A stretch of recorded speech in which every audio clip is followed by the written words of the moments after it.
wonderful pilot 8, 9, 8, 2. So I complain about me reading the numbers wrong. So I had to say it slowly. And it says, what do you guys like about Ben Whaley's era so far? Now, we're probably not going to read the Reddit thread, but we want to thank them for the wonderful idea, pun intended with the name. Uh, so I'm gonna, obviously my throat is killing me. So I am gonna not agree for most of this. Chime in when I can, but I'm gonna go over to the big man on the mic, Mr. AquaDreams, Mr. AquaDreams, whatever you want to call him. What do you like about Ben Whaley's era so far? Rating it, of course. Um, Relatively, I like the direction, roughly. I do think that he has struggled with consistency. Well, I say that, it's more so he's consistently put out something that's absolutely mid. So, I don't know, maybe he's good at consistency, consistently mid. He's not really hit the peaks yet, I can't lie. I'm not gonna overly praise him for having a world beater, but not every executive producer takes their own running. Remember that Chris Clenshaw took over halfway through 2022, and 2022 was still pretty garbage. So, it takes a while to fully usher in your direction and, cross the T's, dot the I's, finish up all the other producers' stuff, lead, leading it in. Um, as a whole, I like a bit more of a focus on the friendships. I do think that a lot of friendships have flourished under Ben Wadey, like Kojo and Harry, like Barney and Avani. Even with Penny and Lauren still being pretty close, even with everything. Um, we've got families interacting a whole lot more, like Peter and Ian actually asking for advice, which is always fun. And Ben Wadey has also fundamentally remembered that relationships are there not just because there are problems. So we've actually seen couples be relatively happy. I liked how he slotted in Zoe into the mix, and I kind of vaguely like the direction of Ravi, but I'm also absolutely sick of it as well. Um, but good newcomers as well. Good newcomers. Oscar Brannon, revelation, best newcomer of 2025, 100% of the way. Yeah. Do you want to hop in on any of them? Just give me a second. Sorry for that cough. I tried to do it off mic, but yeah, sorry if it was picked up. What I will say, I'll go through the positives first. I like how he's sort of See, I want to say rebuilding the Slaters, but you are losing one great Slater and then Stacey Slater as well. That's a joke. That is a joke. Freddie's not an icon. But even though you're losing Stacey and kind of switching out the piece to make Zoe the sort of Stacey step in for this era, I Oh yeah, they are absolutely king making Zoe. yeah, Like um, Stacy is going so Zoe can flourish. Obviously that's not how it worked with the actual plan, but like it kind of is what's happening because now I mean they've even technically if you're taking it the most literal, Zoe's literally taken Stacy's spot on the board as she has also been romantically entwined with Max Brannon of all people. So like it in the way it's the most grimy disgusting torch that they have both shared, and it is grim yeah, and and ginger. uh, but yeah, like I like how they've slotted Zoe in. I see. I don't know where I feel on the revelation that Dennis Rickman is the father, because I buy it, but I also don't buy it. It's kind of revision history or alternating history that did not need to be altered, i.e., 2016, Dermot Dolan. But Parallel universe. yeah, I know that's a parallel universe, but you get what I mean. Like, just like I'll also, just in case this comes out after the time where the father is changed to someone else, this is being recorded on the 29th of September. If any up to date information has been released, obviously this was recorded before, so yeah, I don't want any of the "oh you guys are dumb, it was just nobody actually says that unless they're feeling particularly antsy, but just to fully make that disclaimer because some people are just like, "What? You're saying this? Yeah, yeah, we were working on the information we had now. Yeah, and if it is true that he is, I feel like it's a bit unnecessary because I don't Yeah, but but so was killing off Denny. okay, I'm not getting into that. We take these links. We take the extra links to Dennis Rickman. Yeah, but as I was saying, Like, it's, just oh and yeah, I'll just to crescendo that point though. And genuinely, obviously, I know that if they introduce, well, they will obviously introduce Zoe's son. But in the same way, if it is Dennis Rickman's kid, you also get to do what they should have been doing with Denny and actually have Sharon, who's probably going to meddle and probably going to be involved, actually get to deal with practically having an adult son who she's probably going to have to fanny around about and have to deal with him probably being a bit of an asshole. So it kind of completes the puzzle as to my issue with Sharon's direction, anyways. but yeah, like, and again, I don't know if this has been confirmed because again, things can change. Hold on. Sorry. Uh, and if it is true, which again, 29th of the 9th, 2025 at 11:08 p.m., I feel it's a bit unnecessary, but at the same time, anything to get a Dan Watts grandson who's an adult on the square, fantastic. But I do like the rebuilding of the Slaters and truly showing that they are one of, would they be the third most iconic family or fourth? Because the I don't Beals, really know how I'd necessarily rank it, but because the I'd Beals, imagine they're up there. yeah, 'cause to me it's the Beals, the Watts, the Fowlers, and then the Slaters and the Mitchells. To me, and the Brannans, obviously after that. But not in We just that named all the particular. families on the show. And then we also have, oh fuck, I forgot their name already. I was trying to think of that trashy family from all five, but I completely forgot The the Millers. name. The Miller, yeah, the Millers are up there too, you know. But yeah, I am liking how they are doing Zoe. Uh, I like the direction they're going in. Obviously, Max Brannon returned very short sightedly in the next couple of days. What I don't like is how, I don't want to say rushed, because this is obviously planned months ahead. How like deflated Stacey's exit is going to be, where she is literally just going to get up and go. Where it's like you, I mean, we obviously don't necessarily know that that's genuinely how it's going to leave. But also, I do agree with this point to some other things as well. Like Zoe's actual return, where they went, hey, Zoe's back. She's gone for 4 months now. Oh, but hey, we've seen brief glimpses of Zoe. She's back. It's like, yeah, but you're not actually updating it though. Like you're working on off hype you built up 4 months ago. yeah, And this is what they're gonna do with Max, where he showed up for 1 episode, or 2 episodes, or three maybe. Then he disappeared again. Now he's coming back. Well, I'm sure probably when this comes out, he's back anyway. So who the fuck cares? As the more videos we record, the more fed up I'm gonna get. Um, as he's gonna be back, and then he's gonna fuck off again. He's gonna disappear, and it's gonna be like, "Oh, are you guys really excited to see Max? No, you brought him back twice already. Just do it. Stop edging me, please. just let me Just come. let Max be back. Just let Max be back." And then they're even gonna do it with Ben Mitchell. It was, yeah, technically only there on a short-term appearance, but he's back. Let's be honest, he's coming back after Christmas. Who the fuck are you lying for? Like, I don't like the let's just because it's the whole premise, right? Where Soap Study was, I think it was his first video or their first video, where they did a video essentially saying how the Christmas 2007, where Max and Stacey's affair is revealed, is really exciting because we know that that videotape is under the tree, and we know that at some point this tape is going to get played. So therefore, you put the danger there front and center, knowing that eventually it's going to go off. Obviously, his angle is it was a plot device that kind of Alfred Hitchcock, the godfather of all cinema, did Psycho, did a bunch of other stuff.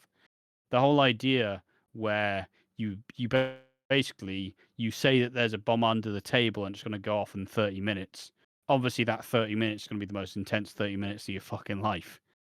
But Ben Wadey has put a bomb under the table and went, maybe it goes off this year, maybe it goes off next year. Like, yeah, great. I'm really worried now. Like, it's not fucking, who cares?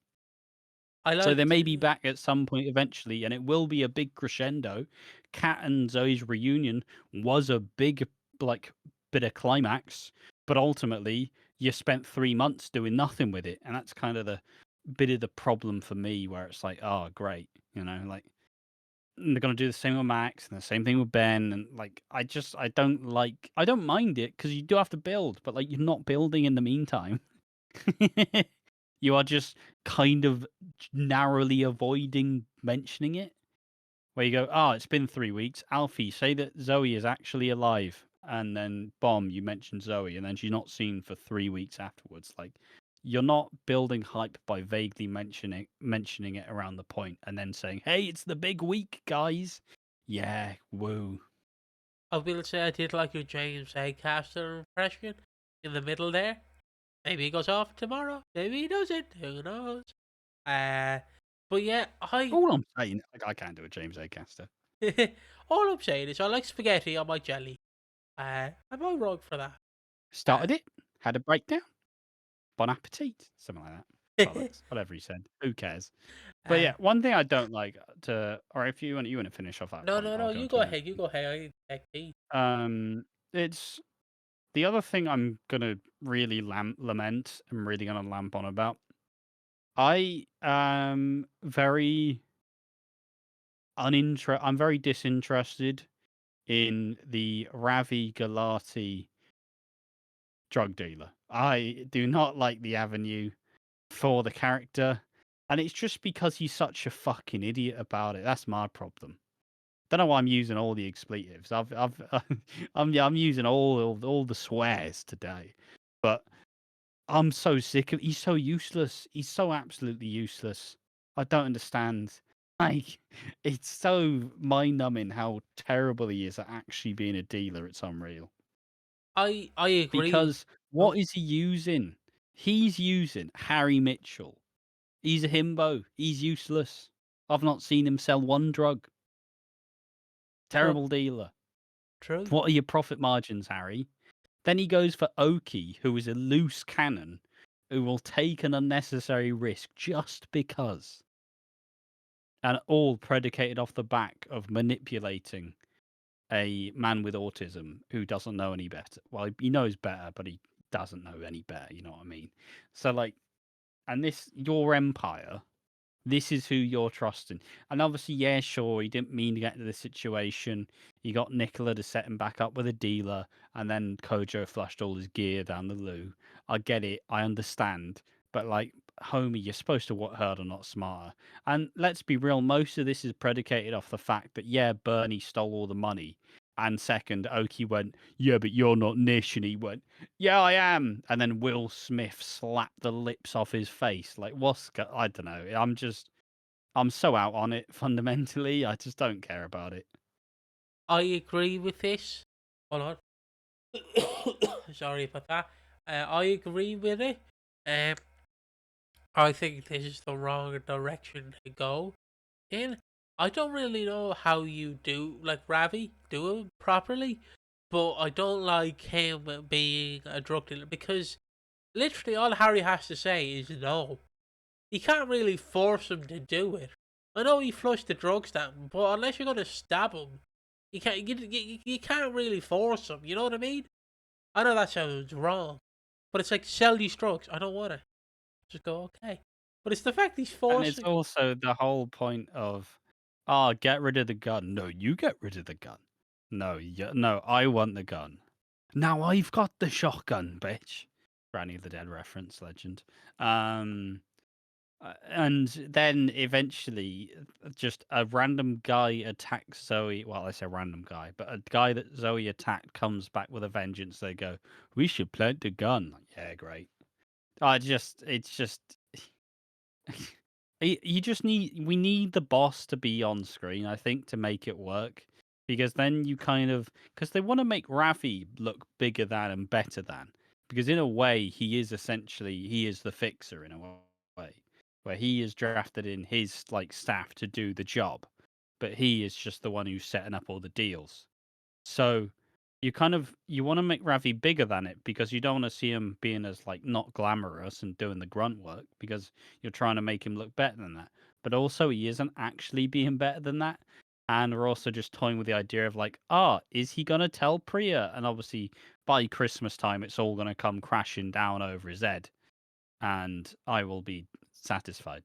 Yeah, I will say, and I was going to make a joke that the boss is Aidan Maguire. That would be funny, but it's not. It's not. I know it's not Aidan Maguire, but just to bring that Irish guy into every conversation I can.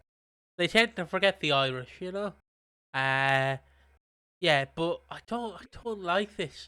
I don't like it's the fact that they want to go. Yeah, he's a crime boss. No, you're a fucking bitch.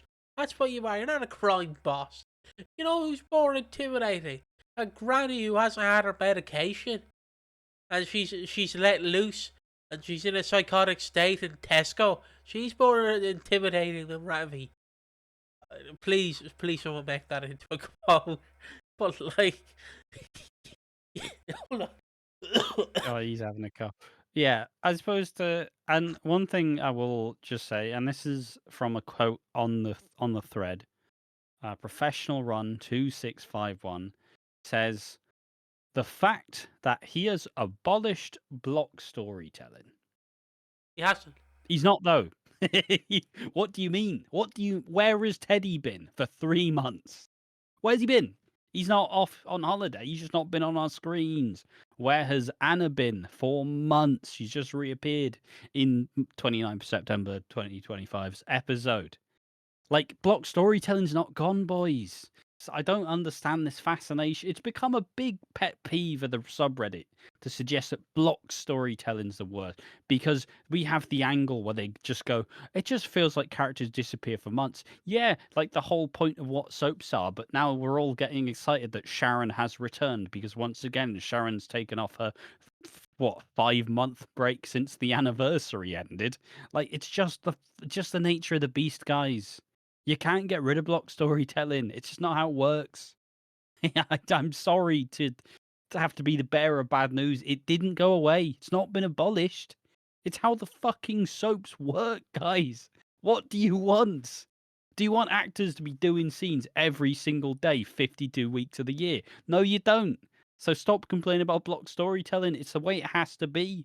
I understand you don't want characters to disappear off your screens for what feels like months at a time, but unfortunately, Ben Wadey's done a lot of pretty mediocre fucking weeks. So a month in Ben Wadey's EastEnders feels like a fucking century.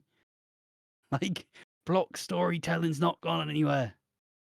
It's just maybe Cindy says 2 lines in Monday's episode and says 2 lines in Tuesday's episode, then fucks off for Thursday and Wednesday, and then says 1 line in Monday, and then boom, it's like she never left. Just grow up. Just absolutely grow up. Block storytelling's never going away. Yeah, I feel like I'm gonna end it there because I can't top that. So yeah, I suppose the final bit to actually answer the question of the video, what grade would you give to Ben Wadey's first, 3-4 months in charge? oh, a solid C. C for unt. I didn't say the word. I said it without the C. Uh, uh, it's a solid C D. If I had to guess, D or C.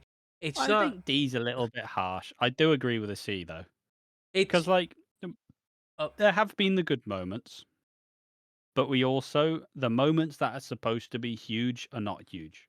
yeah, Zoe's return was cool and all, but it wasn't great, and you expect that kind of to keep up. And the biggest example I can give to this is when EastEnders came back on the air after it was shut down, when the whole world shut down because of the old flu. Back when it shut down, it came back in October, I believe. I was excited because it was around my birthday, and finally EastEnders was back. And then the first week is the week where Gray kills Chantel. You go, whoa. And then week 2 was fucking shit. That's how the Zoe return happened. Because the Zoe return, whoa, go on then.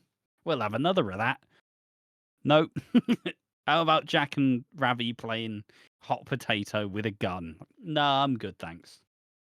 I certainly am and are a fan of his way of telling stories. I don't know why I'm sounding like I've never spoken in English before. Just put sentences. Apparently, Apparently, uh, but yeah, am I harsh for giving it a D or a C? Because I've been enjoying it, but I've also haven't. I'm enjoying aspects of like all the storylines, but there is weeks where I'm literally sat there going, if I wasn't doing a podcast, I wouldn't be watching, because there's just weeks where I'm like, Jesus Christ, Jesus not to Christus. say that it's all been bad, because fundamentally, like perspective-wise, it's still the best soap on TV. It Yeah, still is, fundamentally. It's still the best soap. It's not been taken off the pedestal. Like, I see EastEnders fan really lamenting how bad the show is, and it's like, guys, and I kind of I constantly give digs towards Coronation Street, but it's not. Coronation Street is probably number 2 with Emmerdale. But like, guys, Hollyoaks still exists, lads. They're just changing history for fun. Stop complaining about fucking, I don't know, your favorite character not getting screen time. Have some perspective, lads. It's still good. yeah, and that's where we end it. We'll see you in the next one. Bye bye. Bye bye.